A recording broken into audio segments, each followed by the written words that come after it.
গুনাহের মধ্যে দুইটা স্তর।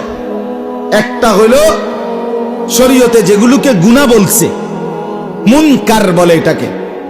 আরেকটা হলো এই গুনাহের উপরের স্তর ফাহশা, অর্থ হলো অশ্লীলতা। অর্থাৎ অশ্লীলতা বলে যেটাকে কোরআন সুন্নাহও গুনাহ বলে, মানুষের সুস্থ স্বাভাবিক বিবেক এটাও মন্দ বলে, এটারে কয় অশ্লীল। কথা বুঝেন নাই? একটা মেয়ে বিবাহিতা না, এই মেয়েটা আমার, এই অবিবাহিতা কোন মেয়ের সাথে কেউ যদি যে কোনো রকমের সম্পর্ক করে, অবৈধ প্রেম, অবৈধ আলাপ, অবৈধ গল্প, অবৈধভাবে ওই মেয়ের সাথে হাঁটতেছে, চলতেছে, একাকী কোথাও গেছে, পার্কে গেছে, নির্জনে কথা বলছে, তার শরীর ছুঁয়েছে, তার হাত ধরেছে, তার দিকে তাকাইছে, যেই কোনো কিছু, এটা কোরআন সুন্নাহর দৃষ্টিতেও পাপ। পাপ কিনা?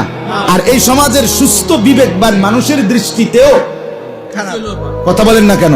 অন্যায় কিনা বলেন? যেই কোনো বিবেকবান, যারে খোদা বিবেক দিছে, এখনো যার বিবেক মরে নাই, তার চোখে এটা অন্যায় কিনা?